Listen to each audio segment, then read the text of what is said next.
दत्ता बोरकर के साथ क्या झगड़ा है आपका? साहब एक नंबर का लिक्चर मानुस है तो। मेरे बेटे को भी उसी ने मारा, मैं बोलती ना।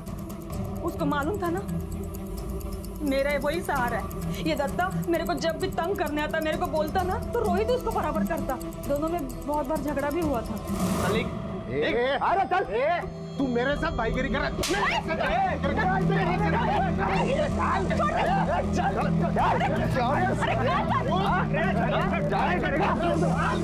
यार, तुम्हारे बाप का उम्र क्यों झगड़ा कर रहे हो? अरे बच्चा है ना, बच्चे की तरह रहो। बाप हूँ मैं, साला ऐसी आकर ना ऐसे निकालूंगा ना।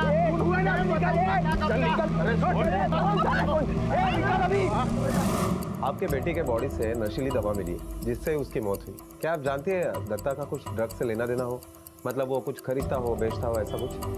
हाँ साहब, दत्ता काका का एक दोस्त रहता है इधर, ड्रग्स का धंधा करता है। वो रहमान नाम है उसका।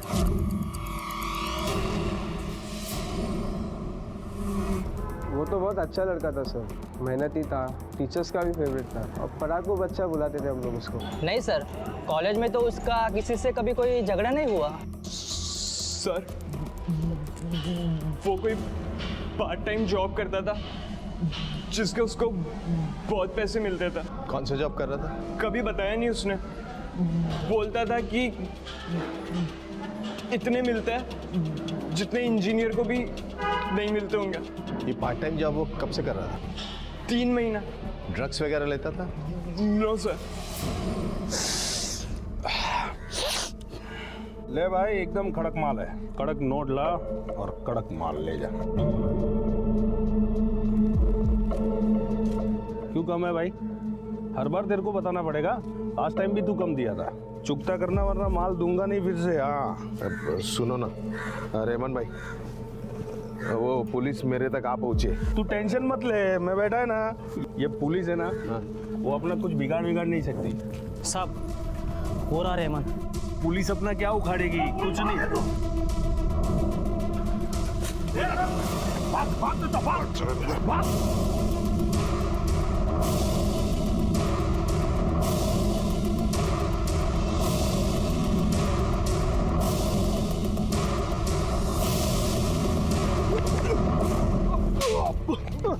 चल, तुझे नशे की ऐसी गोली खिलाता हूँ ना, इसमें आदमी को पूछने की नहीं जरूरत पड़ती, खुद ब खुद सब सच उगल देता है। चल गहरा।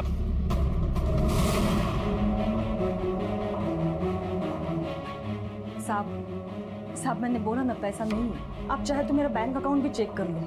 साहब 5 घर में झाड़ू पोछा करके घर चलाती हूँ। ये जीतू तो अभी गैराज में काम सीख रहा है, इसको तो उतना पैसा भी नहीं मिलता। रोहित भी ट्यूशन लेके सिर्फ 3000 रुपये कमाता था। अब इतने से पैसे में मैं क्या पैसे बचाऊंगी और कहाँ छुपा के रखूंगी? कुछ मिला? नहीं सर, घर में ड्रग्स से पैसा कुछ भी नहीं मिला। कुछ मिला? नहीं सर। ये रोहित ट्यूशन कहाँ पढ़ाता था? मैंने रोहित को नहीं मारा और ना ही मैंने रहमान को बोला था उसको मारने के लिए। 10 तारीख को मैं रहमान से मिला भी नहीं था साहब। ये तो हमारे बस्ती में रहता है इसलिए सिर्फ जान पहचान है, बाकी कुछ नहीं साहब। नहीं साहब, मैं काय को मारेगा? मैंने नहीं मारा। ऊपर से उसका बाप तो मेरा दोस्त था, मेरे को तकलीफ में मदद किया वो। मैंने नहीं मारा साहब। मैं अपने दोस्त के बेटे को काय को मारेगा साहब? सर ये रहमान का कॉल रिकॉर्ड है।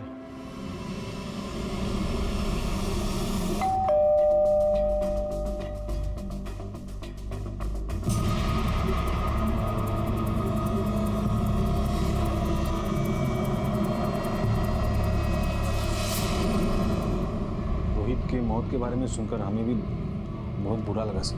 पर सर हमारी और उसकी इतनी जान पहचान थी कि वो हमारी बेटी रश्मि को फिजिक्स की ट्यूशन देने के लिए आया करता था, लेकिन 2-3 महीने से उसने ये ट्यूशन भी छोड़ दी। ट्यूशन छोड़ने की कोई खास वजह बताई? हाँ, उसका कहना था कि इस ट्यूशन की वजह से वो अपनी खुद की पढ़ाई को टाइम नहीं दे पाता है। आपकी बेटी रश्मि कहाँ है? वो सो रही है। आप कहो तो उठा दूं उसे मैं? नहीं, जरूरत पड़ेगी तो दोबारा आएंगे। ये ना मेरी बेटी रश्मि और वो मेरी वाइफ है मोनिका, अभी शॉपिंग को गई है।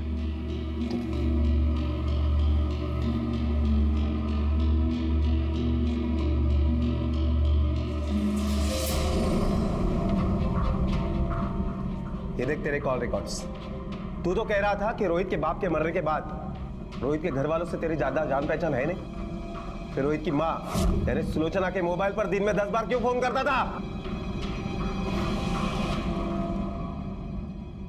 नहीं बताएगा? मैं बताता हूं। क्योंकि सुलोचना के साथ तेरा चक्कर चल रहा था और ये बात रोहित को पता चल गई, जिसकी वजह से उसने तेरे साथ झगड़ा किया और गुस्से में आकर तूने रोहित की जान ले ली, है ना? चलो अपने रूम में आओ, चलो। पापा वो लोग हमें पकड़ने को आए थे ना, देख लेना वो लोग हमें पकड़ के लेके जाएंगे और उनको ना मम्मी की बॉडी में मिल जाएगी। रश्मि तसा काही होणार नहीं है। हे बघ, वो मेरे क्लिनिक के काम से आए थे, तुम आराम करो। पापा वो हमें पकड़ने के लिए ही आए थे और वो ना फिर से हमें पकड़ने के लिए आएंगे और हमें ना पुलिस को सब कुछ बता देना चाहिए। मैं उन्हें अभी सब बता देती हूँ। नहीं रश्मि, ये तुम्हारा दिमाग खराब हो गया।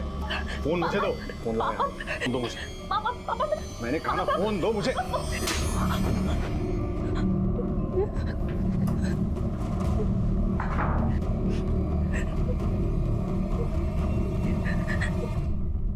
रहमान सच बोल रहे साहब। मेरे पति का सबसे नजदीकी दोस्त था वो। मेरे पति के मौत के बाद उसी ने मेरे को सहारा दिया। मेरे को कोई भी मदद चाहिए होती है तो सलाह चाहिए होती ना, तो वही करता था साहब।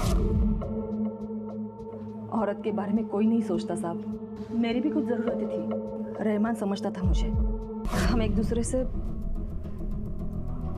पर इस बारे में किसी को भी कुछ भी मालूम नहीं था, मेरे बच्चों को भी नहीं।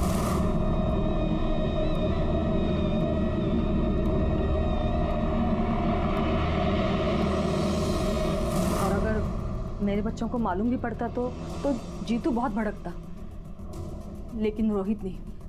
रोहित मुझे समझता। ये रहमान है ना, मेरे बच्चों को बिल्कुल बाप की तरह चाहता है।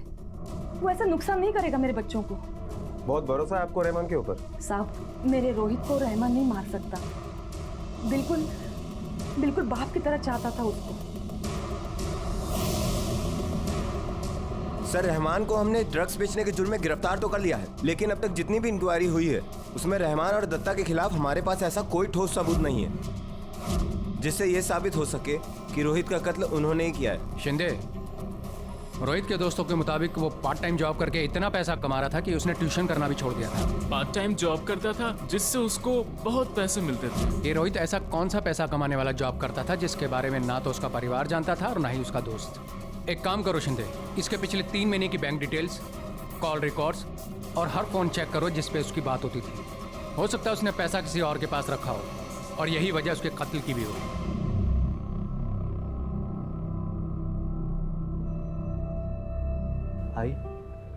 आई थोड़ा सा खाना खा ले, थोड़ा सा खा ले। तूने कुछ नहीं खाया है। मैंने कहा ना एक बार, मुझे बिल्कुल भूख नहीं है, कुछ नहीं खाना मुझे। आई सोच, अगर भाऊ तेरे को देख रहा होगा कि तू खाली पेट बैठी है तो बता कितना बुरा लग रहा होगा उसको, है ना? मुझे अकेले छोड़ के गया, उसका कुछ नहीं लगा उसको। आज एक बात तो पता चल गई, अगर मैं मरा होता ना और भाऊ तेरे को पोहा खिलाता तो फट से खा लेती। क्या बोला तू? वापस ऐसे बोलने का नहीं है, हाँ?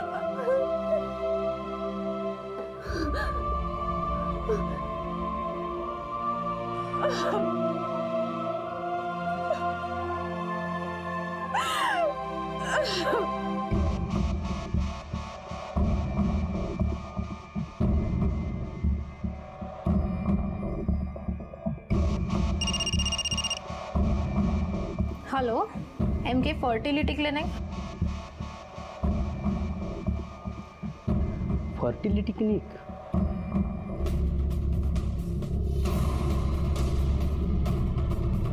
राऊत, जरा आजूबाजूला चौकशी करा। या सर, तोपर्यंत मी बघतो।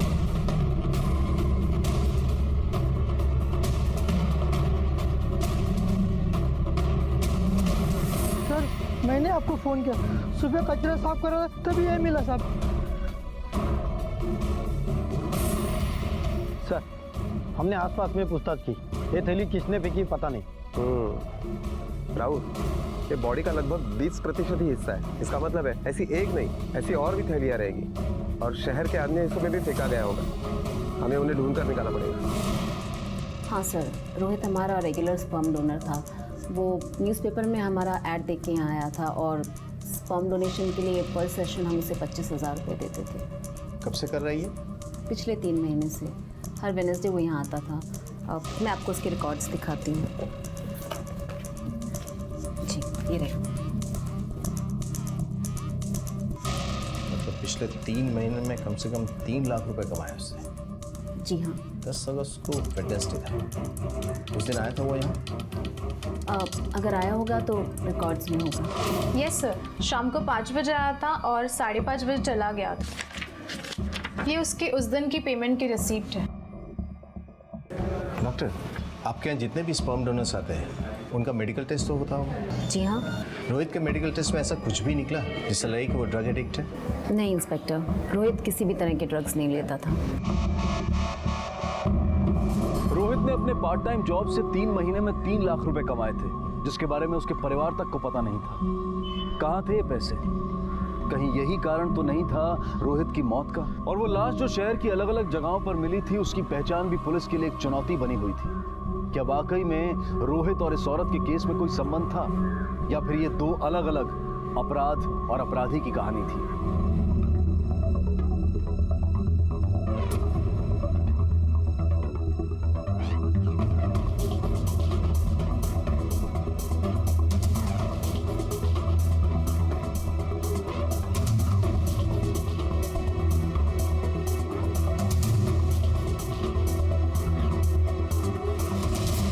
सर, सारे टुकड़े मिलाकर भी हमारे पास डेड बॉडी का सिर्फ 90% है और सर और गर्दन भी नहीं है। जब तक वो नहीं मिलते तब तक हम उसकी मौत की सही वजह नहीं बता सकते। सर, वैसे उस औरत की उम्र लगभग 40 से 45 साल की होगी और शरीर के टुकड़े मौत के बाद में किए गए और उसकी मौत 10 अगस्त को शाम 6 बजे से रात के 10 बजे के बीच में हुई। सर, ताज्जुब की बात यह है कि रोहित और उस औरत का कत्ल एक ही तारीख को हुआ है और टाइमिंग भी ऑलमोस्ट सेम ही है। एक्चुअली मैं भी यही सोच रहा था। शिंदे, एक काम करो, रोहित के दोस्त भावेश को फिर से उठाओ, पूछताछ करो, क्योंकि सिर्फ उसे पता था कि रोहित के पास इतने पैसे हैं। हो सकता है इसी पैसे की लालच में उसने उसे ड्रग दे के मार दिया। ठीक है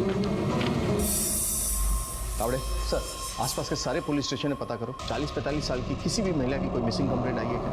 ओके सर।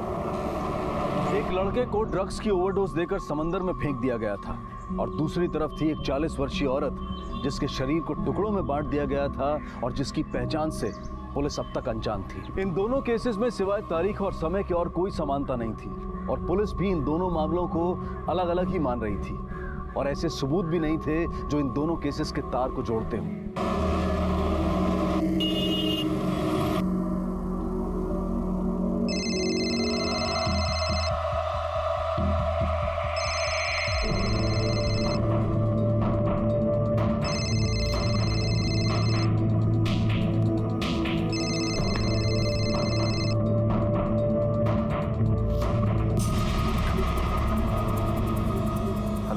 हेलो विलास बेटा, मोनिका जी आई बोलती है।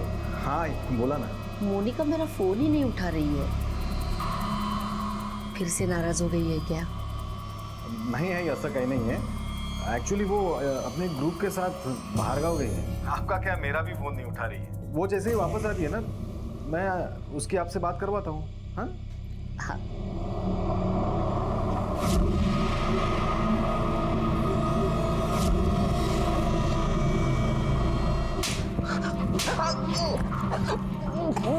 हमें पता है कि तू ड्रग्स लेता है।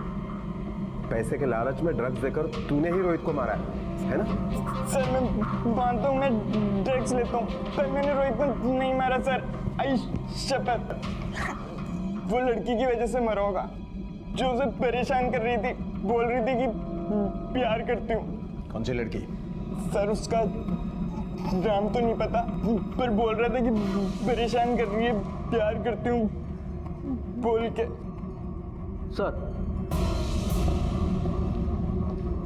सर, उस औरत की पहचान के लिए अब तक कोई नहीं आया है, ना किसी पुलिस स्टेशन में उसके मिसिंग कंप्लेंट का मैच है।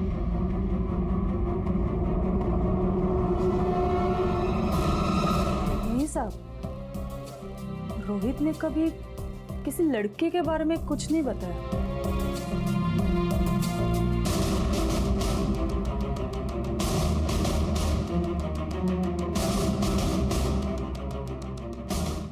तो जिस लड़की के बारे में पता था ना, बोल कौन है वो? हाँ साहब, मुझे पता था। मैं आई को बोलने वाला था, पर भाऊ ने मना किया था कि आई को मत बता, वो खामखा टेंशन लेगी और डर जाएगी, क्योंकि वो पढ़ाई लिखाई छोड़कर ये सब कुछ कर रहा है। तो मैंने नहीं बताया। मतलब रोहित का अफेयर था उसके साथ? हाँ, कब से जानता है तू? अफेयर तो नहीं बोल सकता साहब, क्योंकि मैंने मतलब एक दिन देखा था। तुम्हें शर्म नहीं आती? मैं तुम्हारा टीचर था, तुम क्या बोल रही हो? ये प्यार की रत वगैरह बहुत बार कहा तुम्हें। मैं तुमसे प्यार वगैरह कुछ नहीं करता। साहब ये बात 2 महीने पहले की है, और वो लड़की वही थी जिसको भाऊ ट्यूशन पढ़ाता था। आखिरी बार बोल रहा हूँ, मेरा पीछा छोड़ दो। तुम किसी और से प्यार करते हो क्या? अपने काम से काम रखो, फिर दिखना मत यहाँ पे, समझे?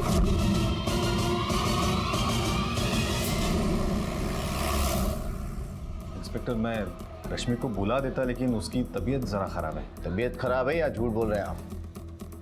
झूठ मैं नहीं, वो बोल रहे हैं। मेरी बेटी रोहित के पीछे नहीं पड़ी थी, रोहित उसके पीछे पड़ा था। उसे पढ़ाने के बहाने यहाँ आके जब उसने मेरी बेटी के साथ बदतमीजी की तो मैं उसे भगा दिया।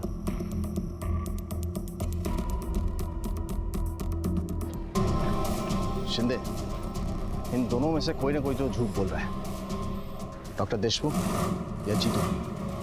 और हो सकता है यही झूठ रोहित की मौत का कारण भी हो। एक काम करो, डॉक्टर देशमुख की फैमिली में 3 लोग हैं, तीनों के कॉल रिकॉर्ड्स निकालो और रोहित के कॉल रिकॉर्ड से मैच करो। Okay sir. मैं कुछ दिन रखना अपने पास, समझने की कोशिश कर। घर में बहुत लोचा है, मैं आकर लेता हूँ। किससे बात कर रहा था? ये किसी से नहीं। तो फिर मेरे को देख के फोन काहे को कट किया? तेरे को देख के थोड़े काटा ही, बात पूरी होगी, मैंने काट दिया। पापा please, I don't want to go, please try to understand. बस थोड़े दिनों की बात है, जब तक ये मामला ठंडा नहीं हो जाता है तब तक। जैसे यहाँ मामला ठंडा हो जाएगा मैं तुम्हें वापस बुलाऊंगा, ठीक है? पापा मैं अकेले नहीं जाना चाहती, आप भी चलिए ना। रश्मि, हट्टा करूँ नकोस। ऑलरेडी यहाँ की सिचुएशन बहुत खराब है, जिसकी वजह सिर्फ तुम हो। सर, रश्मि के कॉल रिकॉर्ड्स के मुताबिक रश्मि दिन में कम से कम 20 बार तो रोहित को फोन किया ही करती थी। रोहित कभी कभार ही उसे जवाब देता था। और एक बात सर, सोशल नेटवर्किंग साइट पर रोहित की एक प्रोफाइल मिली, जिसके बारे में उसके घर वालों को कुछ पता नहीं था। उसी प्रोफाइल पर रश्मि ने कई सारे मैसेज भी भेजे थे और रोहित को जवाब देने के लिए, रिप्लाई देने के लिए फोर्स भी किया था। उसी प्रोफाइल पर सर रश्मि ने अपने न्यूड फोटोज भी भेजे थे और यहाँ तक धमकी भी दी थी रोहित को कि अगर तूने रिप्लाई नहीं दिया तो या तो वो खुद मरेगी या उसे मार डालेगी। इसका मतलब है कि जीतू सच कह रहा था कि रश्मि उसे परेशान कर रही थी। परेशान करने के लिए किस हद तक जा सकती है ये तो वही बताएगी हमें। ऐसा क्यों कर रहा है तू? हाँ, तेरे को समझाया ना मैंने। देख तेरे भरोसा क्या है मैंने, तू छोड़ूंगा नहीं तेरे को, मैं बोल रहा हूँ। तू यार आई।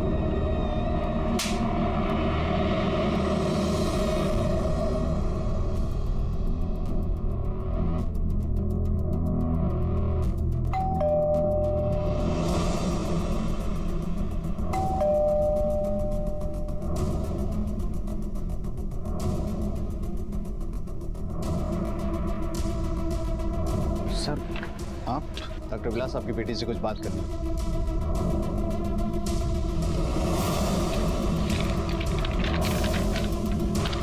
ये उस एफआईआर की कॉपी है जो आज सुबह मैंने पुलिस स्टेशन में करवाई थी। मेरी बेटी रश्मि और बीवी मोनिका सुबह से गायब है सर। गायब है या गायब कर दिया तुमने? मैं ऐसा क्यों करूंगा सर? सर, मोनिका और रश्मि के लास्ट मोबाइल लोकेशन के मुताबिक उनका फोन घर पर ही स्विच ऑफ हुआ। सर, लेकिन ताज्जुब की बात यह है कि फोन पर हमेशा एक्टिव रहने वाली मोनिका के मोबाइल से 10 तारीख के बाद ना कोई फोन आया है ना कोई फोन गया है। जबकि हम जितनी बार डॉक्टर विलास के घर पे गए हैं मोनिका हमें कभी नहीं दिखी। मेरी बेटी रश्मि और वो मेरी वाइफ है मोनिका, अभी शॉपिंग को गई है और उसके मोबाइल का लास्ट लोकेशन घर का दिखा रहा है। बोल जल्दी, अरे बोल ना, किसने मारा बेटे को मेरे? रोहित को किसने मारा? तूने मारा ना? बोल तूने। हाँ, कहीं तूने मारा? हाँ, इधर देख, मैं खुद तेरे को पुलिस में देख के आती आ गई। तू देख अभी मैं क्या कर रही हूँ, तू देख अभी।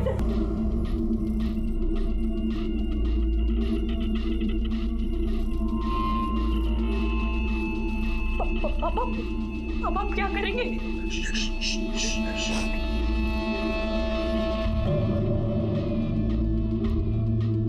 दो मिनट में पापा मुझे बहुत डर लग रहा है। पुलिस को कुछ मत कहना। पुलिस को कुछ नहीं बोलना है, ओके? मैं सोच रहा हूँ कहाँ मैं सोच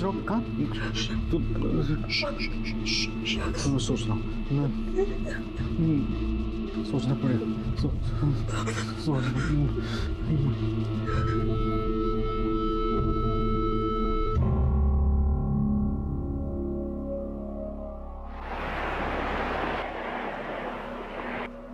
ओ भाई, ओए,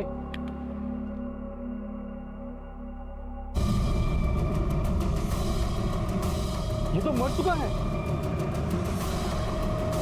हेलो पुलिस। मुंबई के कांदीवली में रहने वाला देशमुख परिवार, जिनके घर में खुद मिसेस मोनिका देशमुख की लाश पड़ी थी। डर से मोनिका के पति और बेटी के होशो हवास जवाब दे चुके थे।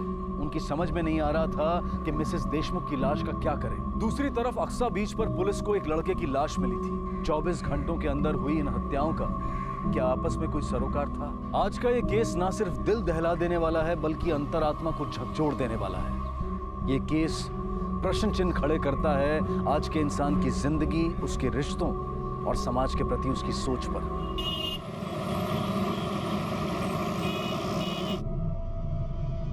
बाप्पा, मेरे बेटे की रक्षा करना। मालूम नहीं कल रात से किधर है। अच्छा तेरे पास भी नहीं आया? अच्छा कोई कॉल आया तो मुझे बताना। हाँ मुझे फोन करना। आई मैंने भाऊ के हर दोस्त से मालूम किया, हर जगह देखा, भाऊ किधर भी नहीं। इससे पहले भाऊ रात भर कभी घर के बाहर नहीं रहा।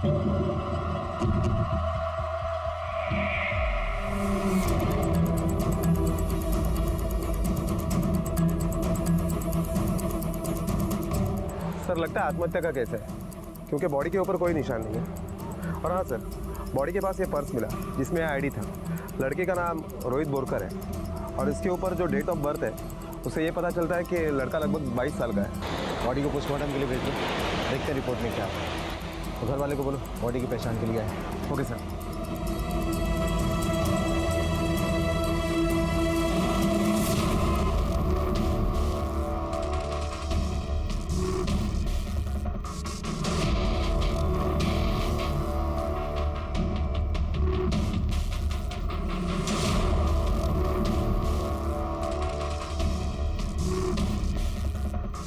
रश्मि, नॉर्मल बिहेव करो। तुम्हें देखकर कोई भी अंदाजा लगा सकता है कि तुम। पापा नहीं हो रहा है, वहाँ मम्मा की लाश घर पर पड़ी है और हर बार ये बात कहना जरूरी है? रश्मि देखो बेटा, अगर तुम नॉर्मल बिहेव नहीं करोगी हम फंस जाएंगे। Please relax.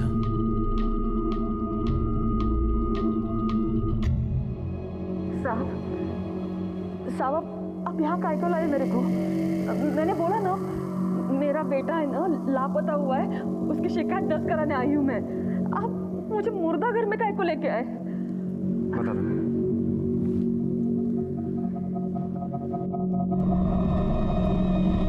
देखकर बताइए, क्या ये आपका ही बेटा है? रोहित, रोहित, रोहित, जाके खोलो रोहित। मगर मेरे रोहित, रोहित, रोहित, अरे क्यों कर रोहित?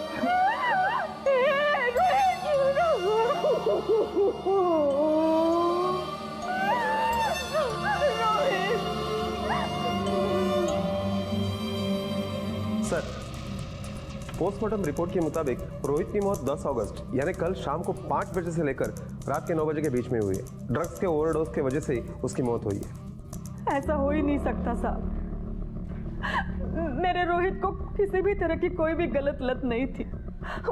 वो तो पढ़ने लिखने में बहुत होशियार था, क्लास में फर्स्ट आता था, इंजीनियरिंग का कोर्स भी कर रहा था। वो सभी टीचर उसके बहुत तारीफ करते थे।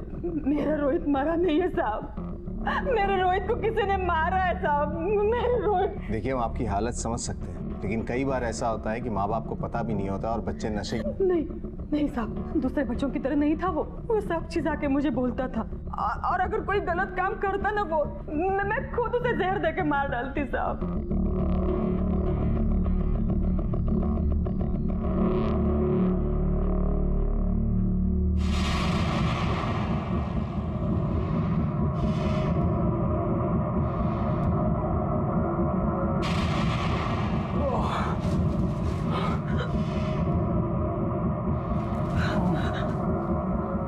रश्मि, तुम ये सब देख नहीं पाओगी। कमरे में जाओ, तुम्हारे जाओ जाओ।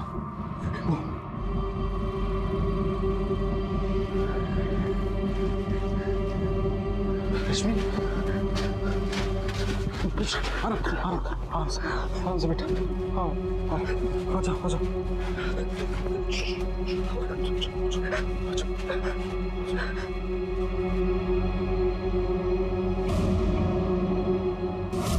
नहीं साहब, रोहित बस्ती में बाकी के लड़कों के जैसा मवालीगिरी नहीं करता था। साहब, सुलोचना ने अच्छे कर्म किए होंगे, इसलिए उसे रोहित जैसा बेटा भगवान ने दिया।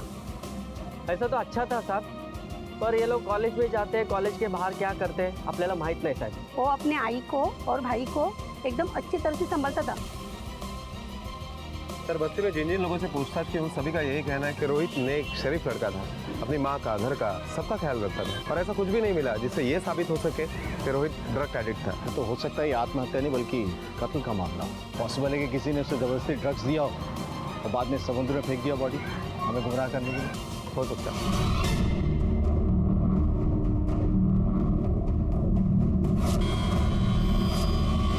पुलिस को कुछ मत कहना।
पापा, कोई बेल बजा रहे, कौन होगा? जो कोई भी होगा वो बेल बजा के चला जाएगा। तू चुपचाप।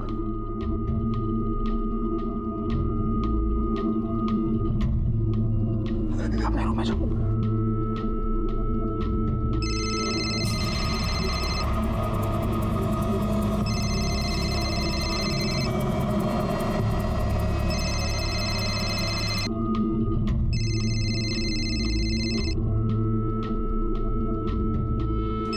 पापा का फोन बजा।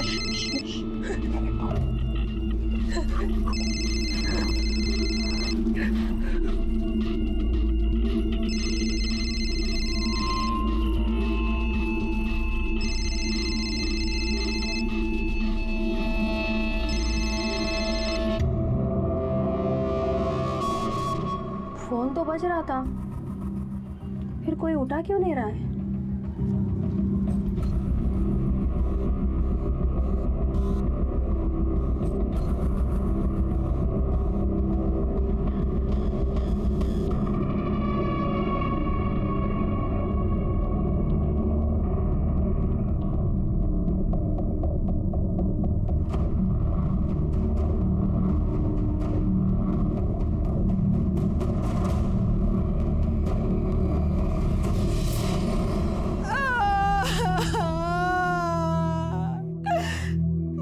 रोहित गेला मला सोडून,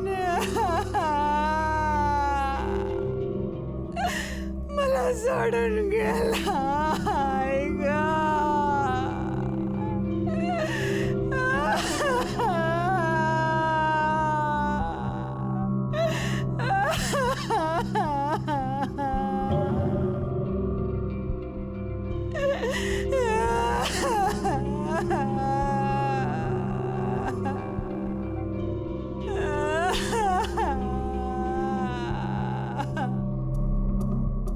वहीनी, रोहित का सुनकर तो बहुत दर्द हुआ मेरा, लेकिन क्या करे भाई, सुख दुख तो जिंदगी में आते ही रहते हैं और जिंदगी के तो आगे चलना ही है। ये तेरा लायक बेटा तो मर गया, और मैं क्या बोल रहा था, हाँ वो तुम्हारा 2 लाख का उधारी बाकी है, वो कैसे चुकाएंगे तुम? एक काम करो वहीनी, ये जो खोली है ना, ये मेरे को बेच दो और गांव चले जा, समझी? गांव। तू नहीं मारा मेरे बेटे को, ये खोली तेरे को चाहिए इसलिए तू नहीं मारा ना मेरे बेटे को। 2 टके की औरत, अरे भलाई का जमाना ही नहीं रहा, भलाई के 2 शब्द बोल रहा हूँ तो ऊपर से मेरे को चाटा मारती है तू। अरे तेरा बेटा मर गया, तेरे को जिंदा रहना कि समाज सेवा करने का बहुत जज्बा है ना तेरे में, चल देखते हैं। अरे साहब ख्याल है।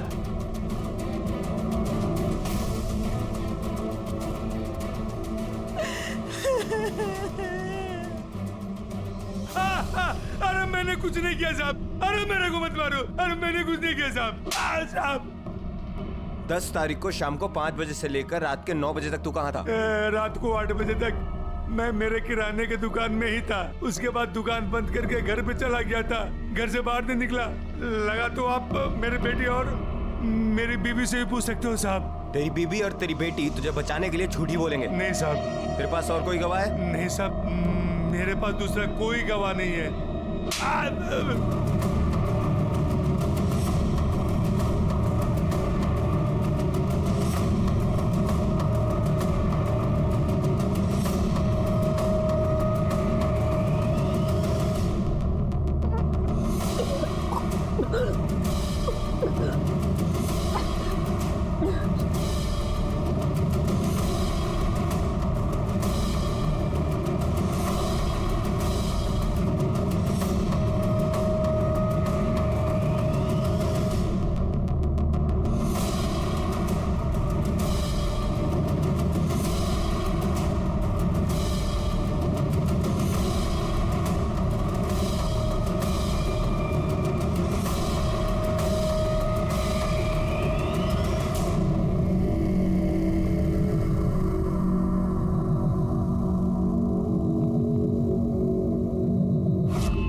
क्या हुआ रश्मि, क्या हुआ? पापा, मम्मी अभी तक यही पे। यहाँ देखो, यहाँ कोई नहीं है बेटा, तुम्हें वहम हो रहा है। देखो कोई है, देखो।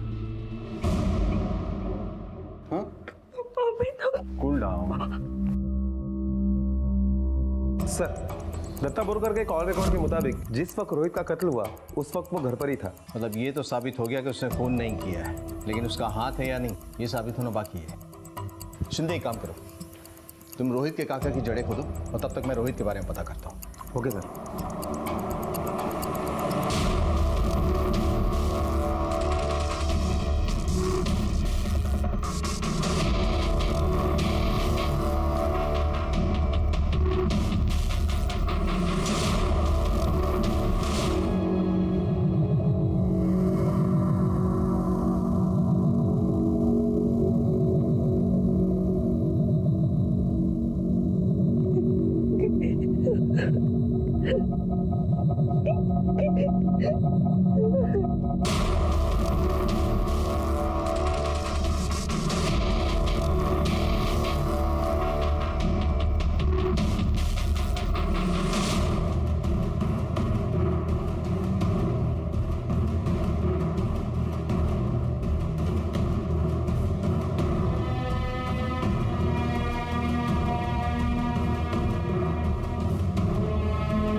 नाटक है ये लोगों का।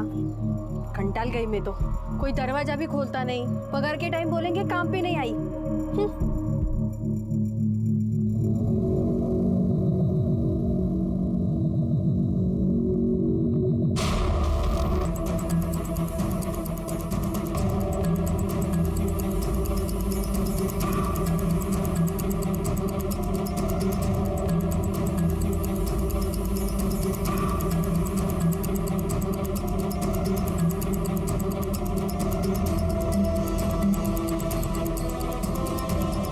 सर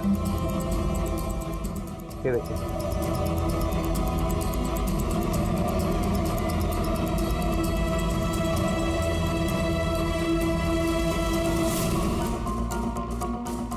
शिंदे, तुमने मोनिका की अलमारी देखी? ऐसा लग रहा है कि कुछ दिनों से किसी ने छुआ भी नहीं है उसे। अगर वो आज सुबह गायब हुई है तो उसका कोई सामान तो मिलना चाहिए घर में बिखरा हुआ। सर और दोनों माँ बेटी ने अपना फोन भी कबर्ड में ही छोड़ दिया था। ये डॉक्टर देशमुख बहुत पहुंची हुई चीज लग रहा है। इसे थोड़ी नहीं, बहुत जानकारी निकालनी पड़ेगी।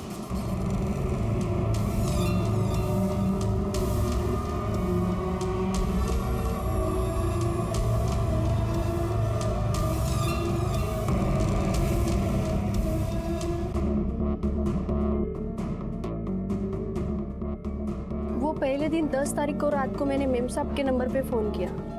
फ़ोन बजा लेकिन किसी ने उठाया नहीं साहब। फिर दूसरे दिन सुबह मैंने मेम साहब के दरवाजे के बाहर से फ़ोन किया, तब भी फ़ोन बजा साहब, लेकिन फ़ोन की घंटी का आवाज़ ही नहीं सुनाई दिया। वो हमेशा से ऐसे ही करती आई है, ज़रा ज़रा सी बात पे नाराज़ होती है पर कई कई दिनों तक बात नहीं करती।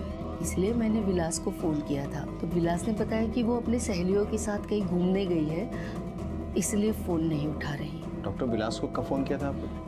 13 तारीख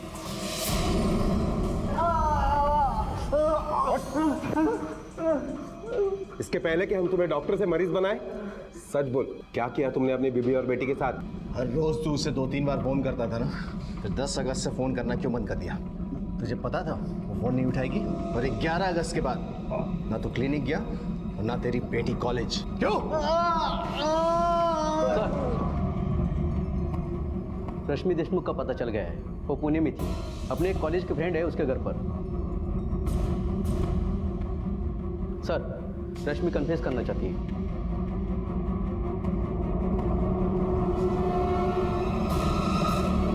मेरा झगड़ा हुआ था मम्मा से रोहित की वजह से।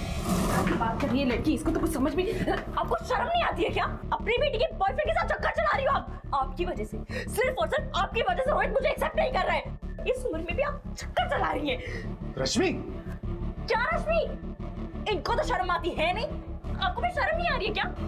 आपकी बीवी का अफेयर चल रहा है किसी के साथ और आपने इन्हें समझाने के बजाय रोहित को ट्यूशन पढ़ाने से निकाल दिया। रश्मि, तुम अपने गुस्से में हो, तुम समझ नहीं पा रही। मुझे हाथ बताओ, हटाए से।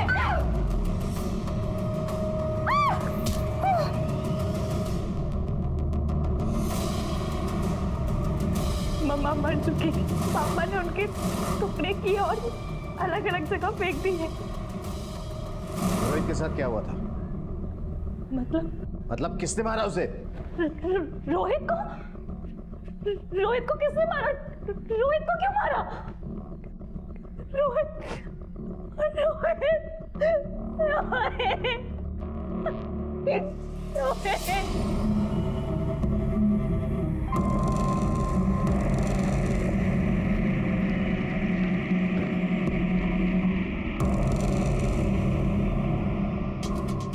साहब, मेरे को ये बैग 10 अगस्त को रोहित भाऊ के बेड के नीचे मिला था।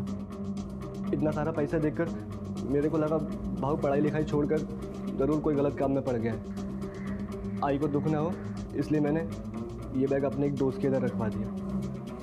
साहब, मेरे को लगा ही नहीं इतना सारा पैसा इतनी जल्दी भाऊ सीधे तरीके से कमाए होएगा।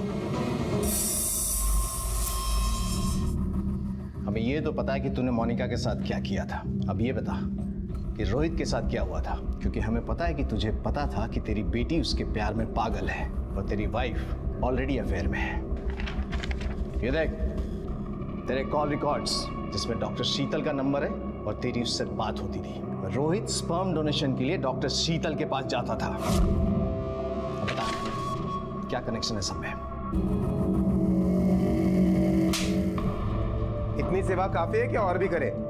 रोहित पेपर में कोई ऐड देखकर नहीं आया था, बल्कि डॉक्टर विलास के कहने पर मैंने उसे ऑफर देकर फंसाया था। और इसने भी ये कंफर्म किया कि 10 तारीख को तुमने इसे छुट्टी दी थी और तुम्हारे अलावा क्लिनिक में कोई नहीं था।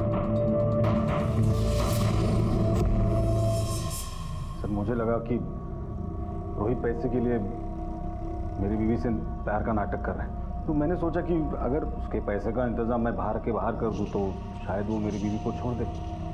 लेकिन स्पर्म डोनेशन से अच्छे खासे पैसे कमाने के बावजूद भी उसने मोनिका से रिश्ता बनाए रखा। फिर उस दिन डॉक्टर शीतल से मेरी फाइनल डील हुई। मैंने उस काम के उनसे 25 लाख रुपए दिए।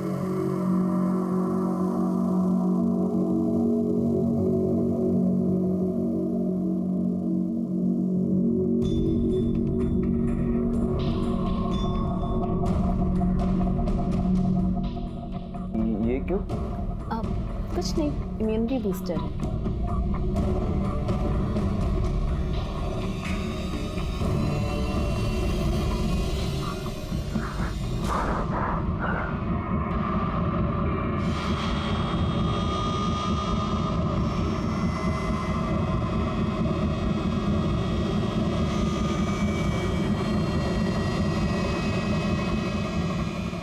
He's dead. अब इसकी बॉडी का क्या करें?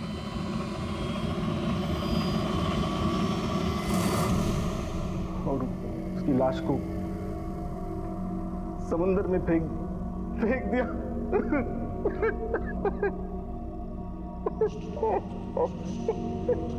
अब रोने का कोई फायदा नहीं डॉक्टर, तुमने अपने प्रोफेशन और नॉलेज का उल्टा फायदा उठाया। आपके एक गलत कदम का परिणाम सिर्फ आपको ही नहीं बल्कि आपके साथ जुड़ी कई और जिंदगियों को भी भुगतना पड़ सकता है। जैसे इस केस में भुगतना पड़ा रोहित, रश्मि, मोनिका, डॉक्टर विलास और डॉक्टर शीतल को। डॉक्टर विलास देशमुख को रोहित के कत्ल और मोनिका के कत्ल में सबूत मिटाने के लिए और डॉक्टर शीतल को रोहित के कत्ल और सबूत मिटाने के जुर्म में सजा हुई और साथ ही रश्मि को मोनिका के कत्ल के जुर्म में गिरफ्तार किया गया। जिंदगी जीने के भी कुछ कायदे कानून होते हैं। ये बेहद जरूरी है कि हम रिश्तों की मर्यादा को ना भूलें, क्योंकि ये कब हमारे संसार को नष्ट कर देंगी हमें पता भी नहीं चलेगा। इसी विचार के साथ अब मैं अनूप सोनी आपसे विदा लेता हूं। फिर मुलाकात होगी अगले एपिसोड में एक और चौंका देने वाले केस के साथ। तब तक अपना और अपने परिवार का ख्याल रखें और देखते रहें क्राइम पेट्रोल डायल 100। सबक एक को सीख हम सबको। जय हिंद।